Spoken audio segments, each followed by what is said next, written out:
Hey guys, welcome back to Bibliophile Reads. I'm Courtney and today join me for my October reading wrap up. I've had a ton of new subscribers lately based on some of my Kindle videos that came out, so I want to say welcome to the community. Aside from Kindle videos, I also do these weekly and monthly wrap-ups, TBRs, and just anything bookish.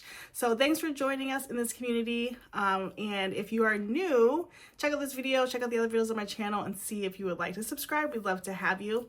So today's all about what I read in October, and October was an amazing month for me.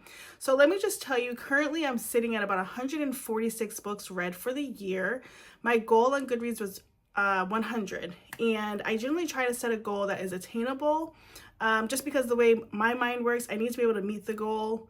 If it's too far off, I won't, even think about trying to meet it because it's too far off. So I did find a goal that was attainable based on last year. I read about 211 books. Now, I will not be reading 211 books this year. It's just not in the cards based on the time that we have left, and that's totally fine because one of my intentions this year for reading was really to make sure that I was slowing down and reading books that I really liked and not just speeding through to get through a number. So that's currently where I am. All that said, I did end up reading 19 books in October, which was just more than I have really in any month, I think, or maybe for a while. But I just was totally into the month. I did an October TBR, so if you're interested in going back to that video, I'll link it in the cards below. But that, the idea with TBRs for me is that they are good in theory, and then they don't always pan out the way I want them to. So that is the same that happened with October. I didn't get to all the books that I wanted to get to.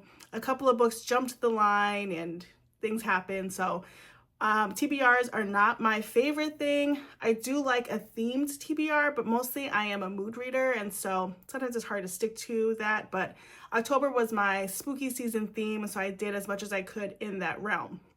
All right, so let's start breaking down the books that I read this month. Okay, before we even get started with what I read this month, I want to talk about two books that I DNF'd, and I do 100% believe in DNFing a book. I do not continue on with the book if I'm not enjoying it. I think life's too short for that, and while you're wasting your time getting through that book or struggling to, you could have been reading something really good. So I definitely do DNF. So there's two books I DNF'd this month that went along with my sort of spooky witchy theme. The first, and they're both soft DNFs, which for me means it's a possibility that I can come back to them. So the first was Big Witch Energy by Molly Harper. This book was supposed to be about Carolyn. She lives in Starfall Point. It's like a little cozy town. She meets a single dad, and I don't know, I didn't get through it. So I'm guessing they'll get together and be romantic and do witchy stuff. This is after the book Witches Get Stuff Done, which I believe I read last year during October. I just couldn't catch a groove with this. I have it on my Kindle and as a physical copy, and it just was dragging, and so I just stopped because I couldn't get, I think I got maybe 20 pages in, and that was over several days. So if you see me looking down, I'm looking at my notes too on my computer. But for me, if I like a book, I can finish it in about 1 to 2 days. Like a 350 page book. So I know for sure when I don't like a book if I can't get through it. So that's when I DNF'd softly. I'll come back to this. And then I soft DNF'd also The Starling House. I've been wanting to read this for a while. I do have a copy on my Kindle as well, but I also got a paper copy because it was super pretty and it had been sitting out recently at my Barnes. I'm not quite sure why the newness about this, but I didn't love the way it was going. Again, it's a soft DNF. It's not what I thought it was. But basically we're following this girl who's an orphan, and she starts working for a weird guy who lives in the Starling House on their street, and the Starling House is an author's home, and she's fascinated with the author, and something happens. I don't know yet because I also got about 20 pages into this. So those are my two DNFs of the month, and comment down below what you think about DNFs. Like I said, I think if it is not pulling you in, don't read it. Okay, so let's talk about what I actually read. So the first book I read this month was Pumpkin Spice and Everything Nice. This book is by Katie, Catelli Cook, and she wrote this nice cozy book. It kind of was shopped as Gilmore Girls in a book. But this book, I ended up giving 3 stars. It was just okay. And looking on Goodreads, its average is 3 stars. So again, just okay. But this is a YA book romance. And basically our main character, Lucy, her mom owns just like a very neighborhood mom and pop sort of indie coffee shop. And across the street from her, the new boy in school's family opens up a big sort of like Starbucks sort of coffee shop. And it almost reminds me of You've Got Mail, in that they're competing to have customers. But the one thing that her mom's coffee shop doesn't have is a pumpkin spice latte. And so she literally spends the majority of the book trying to perfect a recipe for pumpkin spice lattes, and he helps her do that. And of course they fall in love while they do that, but it just didn't make any sense to me as to why we had a whole story literally about pumpkin spice lattes. They talked about it so much and they made so many recipes that I was just not interested. And so maybe a cute book. It was cute for the time, it was cute for what it was, but not my favorite read of the month. Okay, after that I read Margos Got Money Troubles by Rufi Thorpe. I saw this on Book of the Month Club, and I've also seen it in other places, and I was kind of intrigued. I ended up getting it from Amazon, the physical copy, and I actually really liked it, but it's so weird. So I gave it a 4-star, and this book follows Margot, who is in college when we start off. She ends up having a relationship with her professor. She gets pregnant, and she ends up being a single mother, raising the child alone. And she loses her job because she can't maintain her job and her child. And so she's kind of like hitting all of the hard times. And we sort of go through this story and this journey with her. And I would say it's literary fiction. It is kind of comical. I ended up giving it 4 stars instead of 5 because like she could not catch a break throughout this whole story. And I was waiting for something good to happen to her, and it never did. It was just like hit after hit after hit. Even at the end of the book, I was like, huh, that is the end. And not every book has to end with a happy ending or tied up with a bow, but it just seems very like unresolved. And so 4 stars, but it was intriguing enough to make me continue to read it. It's a short book. And I actually did take a couple of days before I made a rating because of the fact that I was just perplexed on what did I just read. But I do recommend this book. It's really good. Okay, the next book I read this month was Nothing Like the Movies. I'll have the picture here. My daughter's actually reading it now. But this book is like the sequel to Nothing Like the Movies. And we follow the same main characters, Wes and Liz, who in the first book were neighbors turned neighbor, enemies, friends, boyfriend, girlfriend. And as we open up into the next book, they are recently broken up, and we are trying to piece together the puzzles as to why they broke up. And so we go through sort of a dual timeline of where we're going backward and forward on like what happened since the last time we saw them. I ended up giving this book 4 stars. It was interesting to me because when I originally read the first book, I really liked Wes as a book boyfriend. And then in reading this book, I was like, he's kind of horrible. And so I would be interested if you read that first book, what you thought, because I just did not enjoy him that much in this book.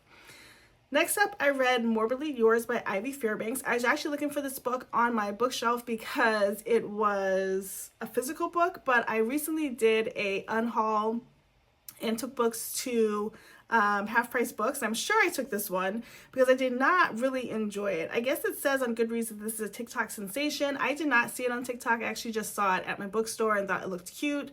And so this is a 3-star book for me, but basically we're following Callum and what's the girl's name? Lark. Callum and Lark, they meet in London. She's from the United States, but she's working in London for like a marketing or PR firm, sort of communication something. He works at a morgue, so he's like an undertaker, and he gets the bodies ready. He's working in a business that was sort of he inherited from his grandfather, and they happen to be neighbors. So where she's living lives right next door to the funeral home, which is creepy enough, but he's kind of cranky and grumpy. She pops over all cheery and American, and they start sort of hitting it off. She's got some trouble at work, so I think there's like a fake dating trope if I remember correctly. But I just did not love this book. Callum was super sarcastic and cranky, but Cranky or grumpy sunshine books are really hit or miss for me, because if you're too grumpy, it's just not fun anymore. And then if you go from like extremely grumpy to super into the coupledom, it just doesn't feel authentic. And so I did not love that. Oh, and actually they're in Ireland, not in London. I'm just looking on Goodreads. And I guess another plot line in this is that the inherited funeral home, somebody's after it, wants to sell the lot and make it into a different business. So Callum's trying to fight for his right to have the lot, and in order for him to be taken seriously, he needs to be married. So 3 stars, very basic plot, not my favorite. And like I said, I couldn't even find it on my shelf because I probably already gave it away. Okay, the next book I read was I'm Engaged to Mothman. This is Moth Man In Love book 2. If you've been following my channel, you know I randomly picked up this first series based on my youngest recommendation. She knew nothing about the book, just based on the cover. She thought it was interesting, so I picked it up. I read the back, it sounded cute, and I am so invested in this weird little series. The next book comes out in December, and I cannot wait. This book follows Heather. She is an ex-influencer who needs to just like live off the grid for a bit, and so in book 1, she goes to this like remote cabin location, and she's visited by a cryptid. It's Mothman. And she sees him in his moth state, and then when she takes care of him, he's like seems to be hurt, and then when he is in his male state, he's an amazing guy, obviously. And so that's kind of book 1. Book 2, they're engaged, and we go to his family's home, and she gets to kind of see what his life is like. And actually, where he's from, he's a prince, and his family is really unsure why he's living his life like Mothman. And so, yeah, that's kind of the premise of the story as they get ready to get married. The next book is called I'm Married to Mothman, so they will in fact get married. And this book doesn't suggest that they won't get married or they'll break up. It was just like literally her meeting his family. But the only thing that I didn't love about this book, what did I give it? I gave it 4 stars, was this is a very campy book. It's 282 pages, and it's literally like a little smutty in the sense that in book 1, once they started being physical, that's it. Like in this book, every other chapter, something physical is happening. They don't care where they are, what's going on around them. They could be in grave danger. Something's going to happen. And that was just a lot for me. I don't mind spice in a book, but I'd love it to have just a little bit more substance than that, but still a great cheesy little book series that I'm in love with. Okay, next, I fell into the trap of reading Assistant to the Villain. This book has been everywhere. It actually is a Goodreads Choice Award nominee from last year as a favorite romantasy. I didn't love it. I gave it 3 stars. I don't even know why I gave it 3 stars. But basically, we follow Evie. She needs a job, and she finds a job with a villain and becomes his assistant, hence the name Assistant to the Villain. And so throughout the book, we're kind of going on different missions or trying to like villainize things, and she's just assisting with that, and to the point where like they start falling for each other, and then eventually she wants to be more a part of the work. And so the second book, I believe, is Apprentice to the Villain, so I guess she does. I didn't love this book. I have a very little memory about this book because it wasn't the best to me. And again, I don't know why I gave it 3 stars, but I'm not moving on with this series. I'm very much okay. Okay, next I read The Darkness Within Us. I actually saw this book at Barnes and read the back, and I was obsessed. And I almost picked it up, but I was like, no, let me just check to see if it's on my Kindle. And it was actually on Kindle Unlimited. And this book follows Chrysantha. Chrysantha is a young, beautiful girl who is married to an old, rich guy, and she plays the role of sort of like an airhead, and she's basically just waiting for her husband to die so that she can take over his riches and just like live the life that she wants to live. And so she helps in making sure he dies. And then she starts living her life the best way she can. She's dating, she's buying things, everything is great until her husband's grandson comes trying to stake claim on the home. And it's like written in maybe a setting of like the 1800s, it felt like, because she is then not allowed to spend certain money. She has to go through him, and they kind of have a back and forth trying to decide who's actually in control, and through this they fall in love, of course. Now this is a 3-star, but this is one that I will continue on with. Way different than Assistant to the Villain, although it was a 3-star for me. It was like a just getting off the page 3-star beginning of the series, and I look forward to reading the next book. Actually, this is the second book in the series. So what was the first book? I might have to look it up or put it down at the bottom, but I would definitely continue on with this series because I really liked it. Okay, the next book I read was one of a few Book of the Month Club books that I read this month. This is Incidents Around the House by Josh Malerman. I think last month I got about 4 books in Book of the Month Club and just grabbed a couple of add-ons, but I've been hearing a little bit about this, and this book was so good. This book follows Bella, and this book is written in Bella's perspective. They even have a little disclaimer in the beginning of the book about how you should read it. Basically, anything indented is dialogue, and things that are at the margin are narration. And so we follow Bella, who has been talking about another person, other mommy, and the other mommy keeps asking if she can go inside of Bella's heart. Bella's a little bit scared and nervous about this. She tells her actual parents about it, and they are, of course, very concerned. They try to leave the home. They try to get some advice from different people who might be able to help or like do an exorcism of some sort. But all along, other mommy needs to know the answer, if she can go into Bella's heart or not. This book was so creepy to me. I did give it 4 stars. I read the first couple of pages and I was reading it at night, and I was legitimately scared. I don't usually get scared like that by books, but this was so weird to me. And what was interesting is that the parents in this book are the worst parents I've ever read in a book, or that I've read in a while in a book. And so it was like they couldn't keep Bella safe from other mommy or like general life circumstances. The ending is unmatched. So if you do read this book, stick with it and go to the end. I think you'll really enjoy it, but I was really shocked by the ending. Continuing on with spooky season, I read the book Love and Other Conspiracies by Mallory Marlowe. I gave this book 5 stars. It was such a cute book to me. This book follows Haley and Hayden. Haley is a TV producer who is on the cutting room floor of her production company. She doesn't have a TV show to produce right now. She's recently broken up with her TV star boyfriend that I think she was producing his show, or they're working in partnership, and so she has scrambling to find something to do, otherwise she won't have a job at her company. And she comes across Hayden, who has a podcast about cryptids and other conspiracy theories, and they decide to put him on TV because he's handsome and create a show. Well, they filmed the first episode and he is camera shy, petrified on screen. He's not charismatic at all like he is on the radio or on the podcast. And so she joins him to liven up the show, and things kind of roll from there. I gave this 5 stars because I just really liked Hayden's personality. He was such a nerd, but like in the best way. And he was a good book boyfriend.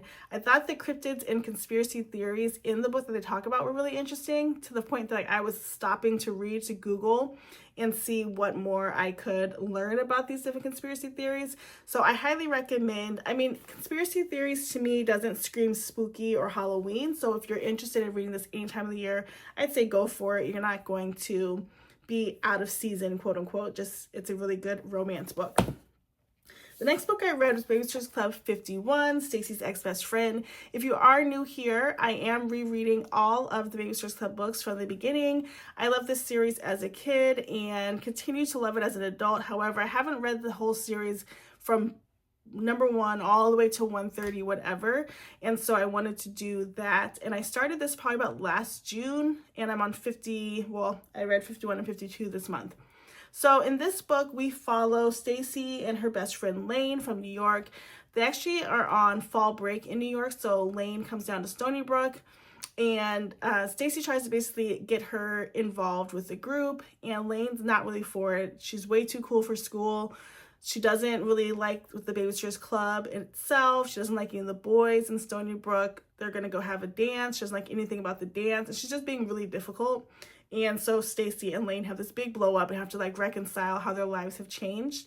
I give this book 5 stars because anytime the Babysitters Club are in drama, I'm obsessed. Like, I don't know what it is about them in drama that is hilarious to me, but it's like they go to the next level when there's drama, and I'm here for it. So 5 stars for that one. Next up, I read Tinder is the Flesh, and this book was a random book. I recently just joined a Patreon. There's a person on Instagram called ebook daily deals, and she also has a Patreon, and she posts daily deals, obviously per her name, for Kindle. And one of the books that she had posted and became the book club book was Tinder is the Flesh. And I absolutely loved this book. It's such a weird book. It's 4 stars. Not everybody could finish this book just because of the content.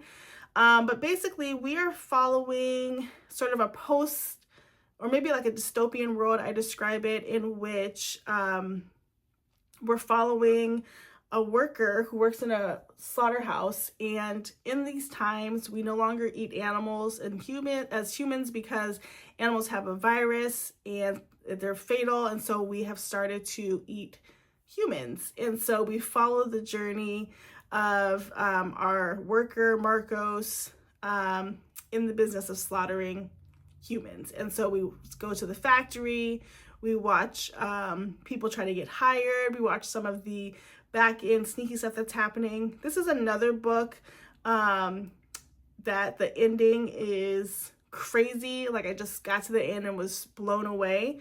And so that is what gave it 4 stars, but trigger warnings everywhere. It is a weird little book that has to do a lot with death and killing and slaughtering and body parts. Okay, next up, I read the book Fantasia. And this book I gave 4 stars. This was part of a series. It's called Wicked Games #1 by Kaylee Smith. And I saw this on Book of the Month. I wasn't sure about even getting a book in September, but I started seeing that this was getting a little bit of acclaim. So I was like, let me just pick it up. And I actually really, really liked it. This book follows Ophelia and her sister. I think her sister's name is Genevieve. What is it? Will it be on the... Anyway, her sister. And their mom has recently passed away, but their mom had special powers and was like basically a clairvoyant, and Ophelia takes on and inherits those powers. And so as they're trying to figure things out, it comes to be that their house that they're living in is about to be sold because payments haven't been made and they need the land. And so they're trying to think of ways to find money. And in the middle of the night, Ophelia's sister runs away and becomes a contestant in Fantasia. And so Ophelia goes to get her, and she can't just go get her. She has to either join Fantasia or like never see her again.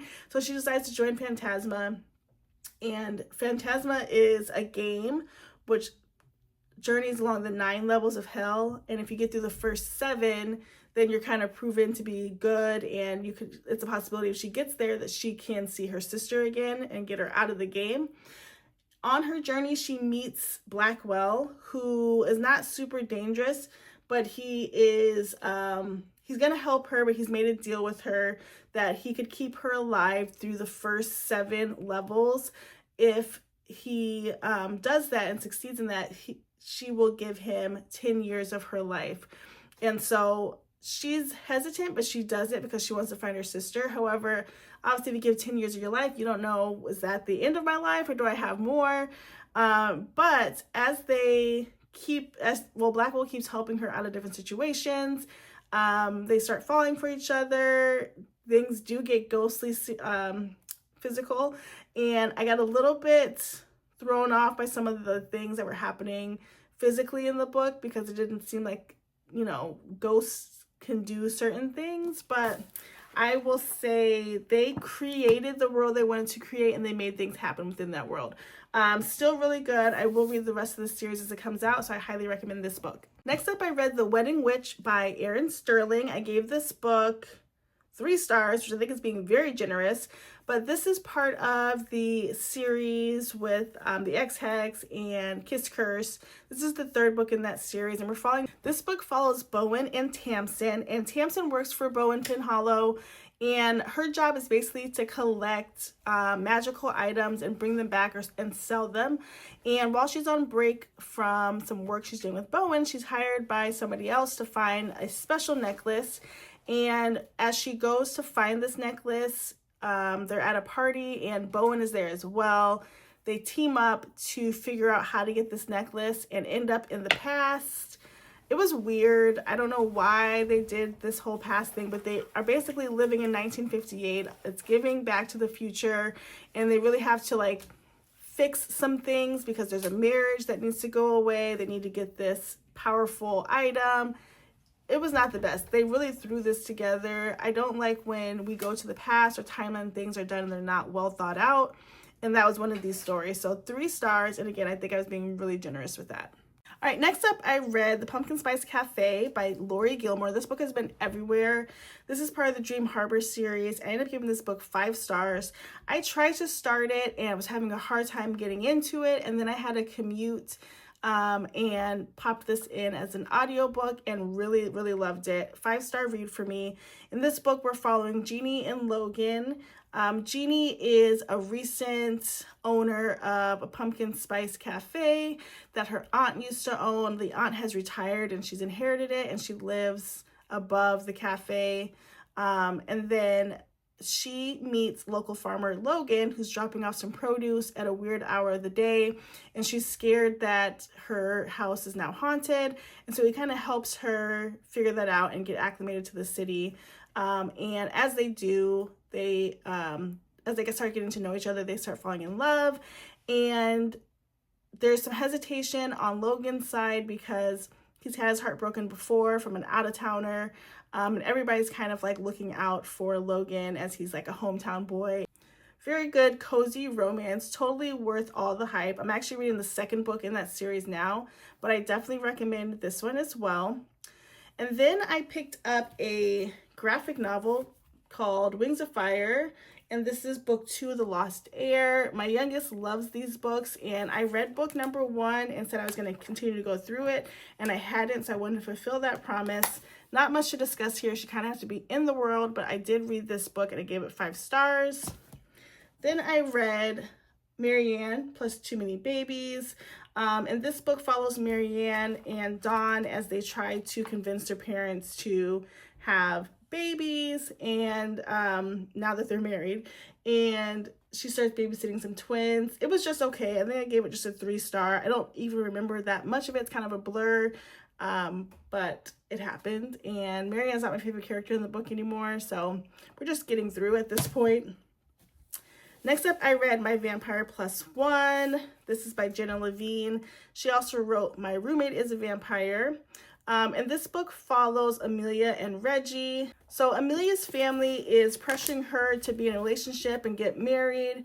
And there is a family wedding coming up, and she tells them that she has a boyfriend. So now she has to find a boyfriend.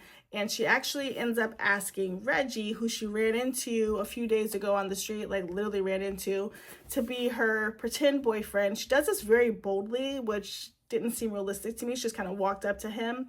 But he is a vampire, and she finds out as such. And she does the fake dating thing until they fall in love. This book got 4 stars for me. It was good until it wasn't, because the spicy scenes are really odd. So if you read this book, or you have read this book, comment down below, because it was odd. That's all I can say without being too graphic on my channel. But I still liked it, and I'd read another one. Okay, next I read Dearest, and this was by Jackie Walters. And this book follows Flora.